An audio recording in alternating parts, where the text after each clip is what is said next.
یہ میری خوش قسمتی کہ میں حضور کا امت ہوں، ساری زندگی اس کا شکریہ ادا کرتا رہوں تو حق شکر ادا۔ ہم حضور کے امتی، نبی انتظار کرتے رہے، نبی منتظر رہے۔ حضرت خلیل اللہ کی بارگاہ میں پکار رہے ہیں، ربنا وابعث فیہم رسولا، مالک رسول بھیج دے۔ وہ کہتا ہے لیسا بفظ ولا بغلظ، وہ ترشرو نہیں ہوگا، سخت مزاج نہیں ہوگا، ماتھے پہ شکنے لانے والا نہیں ہوگا، وہ پیار بانٹنے والا ہوگا۔ بس وہ آیا چاہ رہا ہے۔ حضرت عیسیٰ نے تو نام بھی بتا دیا نا، مبشرا برسول یاتی من بعد اسمہ احمد۔ لوگوں میں جا رہا ہوں، چلو نام بھی بتا دیتا ہوں، میرے بعد جو آنے والا اس کا نام احمد ہوگا۔ نبی انتظار کرتے رہے، 12 نبیوں نے انتظار کیا حضور کی امت میں ہونے کے لیے، تمنا کی۔ نستورہ راہب انتظار کرتا رہا، بحیرہ راہب انتظار کرتا رہا۔ شب ہجر کی سختیاں کوئی اس سے جا کے پوچھے، تیری راہ تکتے تکتے جسے صبح ہو گئی۔ زندگیاں گزار دی انہوں نے۔ سلمان فارسی کی کہانی سن لو، مجوسی کے بیٹے تھے، حق کی طلب میں نکلے، باپ نے گھر سے نکال دیا، ایک پادری کے پاس جا کے رکے، زندگی بھر اس کی نوکری کی۔ جب اس کا آخری وقت آیا، اس نے کہا میری تدفین کے بعد غموریہ چلے جانا، وہاں کا پادری خدا رسیدہ ہے، تجھے اس سے کچھ مل جائے گا۔ کہتے میں وہاں سے غموریہ آ گیا، پھر اس پادری کی ساری زندگی خدمت کی۔ جب وہ مرنے لگا تو اس نے کہا کوئی ایسا شخص نہیں ہے جس کے پاس اب میں تجھے بھیجوں، لیکن نبی آخر الزماں کے ظہور کے لمحے آ گئے۔ تو یہاں سے یثرب چلا جا، وہ اس نبی کی ہجرت گاہ ہوگی، تیری زندگی سنور جائے گی، تو نے بڑی محنت کی ہے، بڑی نوکری کی ہے میری۔ کہتے میں نے اس کو کہا کہیں ایسا نہ ہو میں دھوکہ کھا جو مجھے کوئی نشانی بتا دے۔ اس نے کہا 3 نشانیاں، ایک صدقہ نہیں لے گا، دوسرا ہدیہ رد نہیں کرے گا، تیسرا 2 کندھوں کے درمیان مہر نبوت۔ کہتے ہیں میں نے اس کی تدفین کی، یثرب کی جانب جاتے ہوئے ایک قافلے میں شامل ہو گیا۔ انہوں نے مجھے پکڑ کے اپنا غلام بنا لیا، لیکن میرے پہ مہربانی یہ کی کہ مجھے بیچا جا کے مدینے میں۔ ایک یہودی نے مجھے خرید لیا، میں اس کے باغ میں گوڈی کرتا تھا، کام کرتا تھا، کھجوریں توڑتا تھا، لیکن میں انتظار میں تھا کہ کبھی وہ نبی آخر الزماں آئے تو مجھے دید ہو، کبھی عرش پر، کبھی فرش پر، کبھی ان کے در، کبھی در بدر۔ میں عاشقی تیرا شکریہ، میں کہاں کہاں سے گزر گیا۔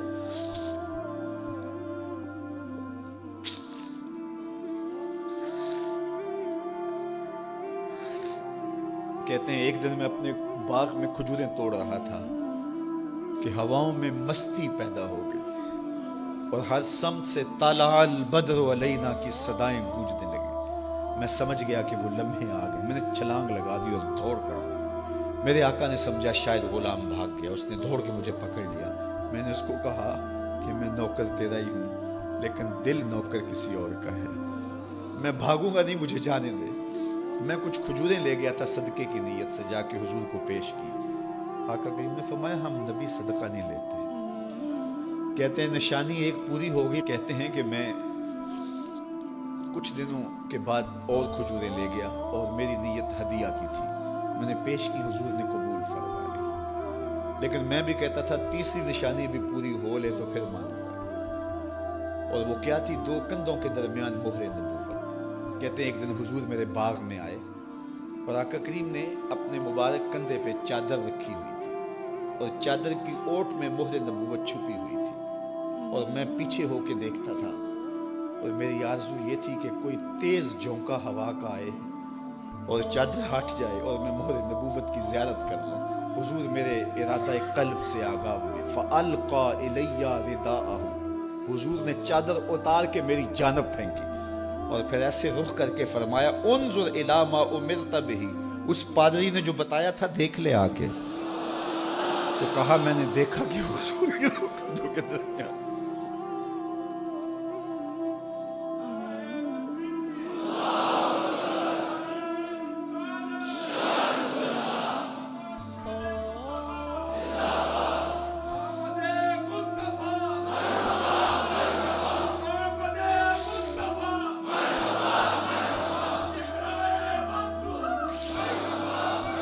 شب ہجر کی سختیاں کوئی اس سے جا کے پوچھے، تیری راہ تکتے تکتے جسے صبح ہو گئے۔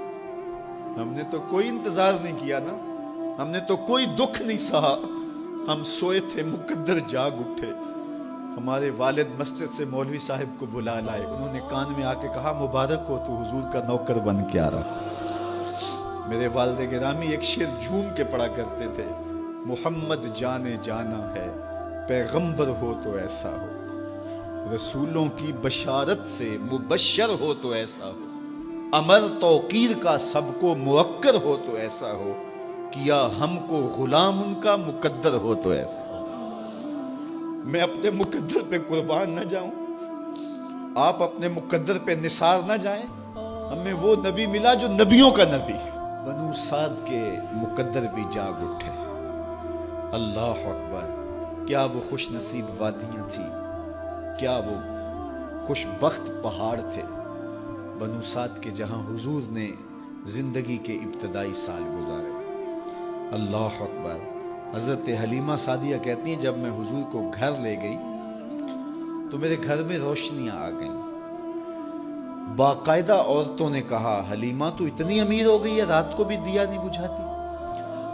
بڑے امیر کبیر گھرانوں میں بھی رات کو لوگ دیا بجھا دیا کرتے ہیں، لیکن تو اتنی ہی امیر ہو گئی ہے کہ رات کو بھی تیرے گھر کا دیا نہیں بجھتا۔ تو حلیمہ سعدیہ نے کہا آؤ میں تمہیں بتاؤں میرے گھر میں دیا کون سا روشن۔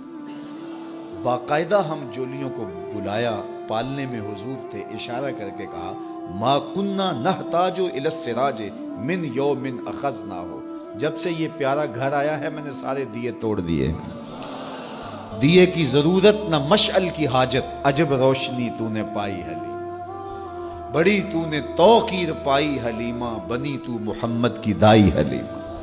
کہا ما کننا نحتاج الی السراج من یوم اخذناہ، جب سے یہ پیارا گھر میں آیا ہے میں نے سارے دیے توڑ دیے۔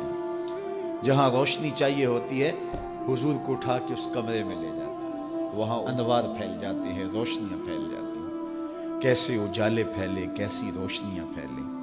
حلیمہ دا چھپر کھجوری دے تھلے، حوراں وچھالے نوری مسلے، فرش تو عرش تک پہ گئی دہائی، حلیمہ نے لٹ لئی خدا دی خدائی۔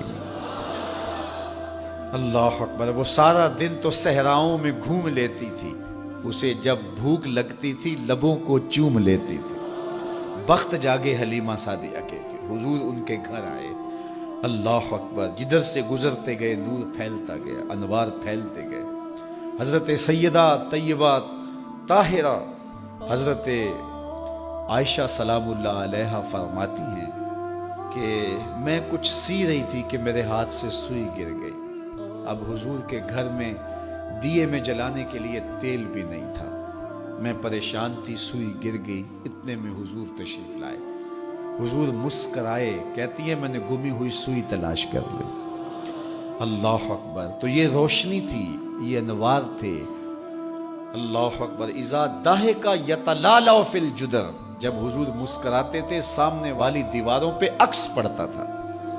اللہ اکبر۔ جب مسکراتے تھے نور پھیل جاتا تھا۔ اذا تکلم رؤیا کالنور یخرج من بین ثنایاہ، حضور کے سامنے والے دانتوں میں ہلکا سا فاصلہ تھا، اور جب آقا کریم گفتگو کرتے تھے وہاں سے نور کی کرنیں چھن چھن کے نکلتی تھیں، انوار پھیل جاتے تھے۔